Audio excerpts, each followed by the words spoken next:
বাংলাদেশ জাতীয়তাবাদী দল গণতন্ত্রে বিশ্বাস করে এবং অতীতে ফ্যাসিস্ট সরকার গণতন্ত্র নস্যাৎ করে দিয়েছিল। সেই থেকে গণতন্ত্রকে ফিরিয়ে আনার জন্য বাংলাদেশ জাতীয়তাবাদী দল আজকে সব জায়গায় চেষ্টা করছে। আপনারা জানেন ইতিমধ্যে আমার কাছে খবর আছে, যেহেতু আমি বাংলাদেশ জাতীয়তাবাদী আইনজীবী ফোরামের কেন্দ্রীয় সভাপতি, যে সমস্ত বারে নির্বাচন হয়েছে সবগুলো বারে নির্বাচন অত্যন্ত শান্তিপূর্ণভাবে নির্বাচন হয়েছে। এত শান্তিপূর্ণভাবে হয়েছে যে প্রত্যেকটা সদস্য তাদের ভোট নির্বিবাদে প্রয়োগ করতে পেরেছে। আর এই সুপ্রিম কোর্ট হচ্ছে highest court of the country. এই বারের নির্বাচনের দিকে সবাই তাকিয়ে থাকে। এর আগে আমরা যখন নির্বাচন করেছি তখনও তাকিয়েছিল, কিন্তু দীর্ঘ 17 বছর এই বারের সদস্যরা, সাধারণ সদস্যরা ভোট দিতে আসলে তাদেরকে মার খেয়ে চলে যেতে হয়েছে। এখানে অনেকেই আছে দেখবেন তাদেরকে মার দিয়ে তাদেরকে বের করে দিয়েছে যাতে তারা ভোট দিতে না পারে। আগেই জিজ্ঞাসা করে আপনি কাকে ভোট দেবেন। যদি ফ্যাসিস্টদের কাউকে ভোট দেওয়ার কথা বলতো তাইলে তাকে ভিতরে যেতে দিত, না হলে যেতে দিত। এই অবস্থা ছিল এই দেশের মধ্যে। আর আজকে দেখছেন ওই পাশে এনসিপি, এইখানে জামাত, এইখানে বিএনপি, কার মধ্যে কোনো রেষারেষি নাই, গোলমাল নাই, যার যার ওয়েতে ভোট চাচ্ছে। এবং আমি আশা করি যে এই ভোট শেষ পর্যন্ত এইভাবে সুস্থভাবেই চলবে। 2 দিন এখানে ভোট হয়।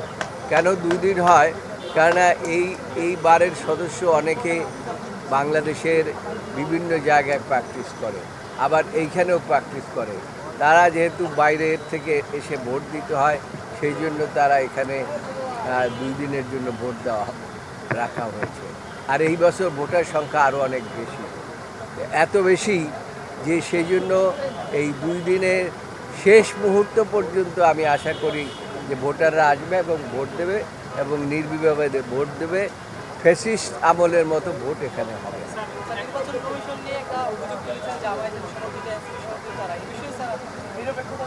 দেখুন, জামাত এমন একটি রাজনৈতিক দল, তারা বিগত জাতীয় নির্বাচনের পূর্বেও বলেছিল যে দেশে সুষ্ঠু নির্বাচন হবে কিনা আমাদের সন্দেহ আছে, এবং যদি সুষ্ঠু নির্বাচন হয় তাইলে নাকি ওনারা বিজয় লাভ করবে।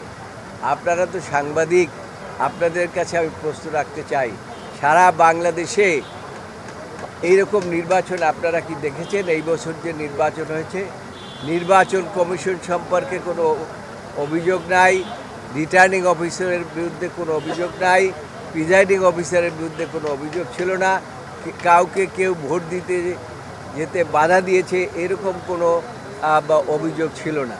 কাজেই তারা এরকম অভিযোগ করতেই পারে। এই অভিযোগ করলে তো কারো মুখ বন্ধ করা যাবে না। তার কারণ বাংলাদেশ জাতীয়তাবাদী দলের সদস্যরা, বিশেষ করে এই যে আইনজীবীরা অনেক আপনারা দেখেন, তারা তো তাদেরকে লাঠি নিয়ে পিটাতে যাবে না যে তারা এই সমস্ত কথাবার্তা বললে তাদেরকে মার দিয়ে আসি একটা, এই যেটা আগে ফ্যাসিস্টরা করতো, সেই অবস্থা এখন বাংলাদেশে নাই। জনাব তারেক রহমান আমাদের বাংলাদেশের প্রধানমন্ত্রী, তিনি বলেছে ভোট কোনো অবস্থাতেই কোনো রকম বাধাগ্রস্ত করা যাবে না। ভোট হতে হবে সুষ্ঠু ভোট, এবং সুষ্ঠু ভোটে যারা বিজয় লাভ করবে তাদেরকেই আমরা মেনে নেব।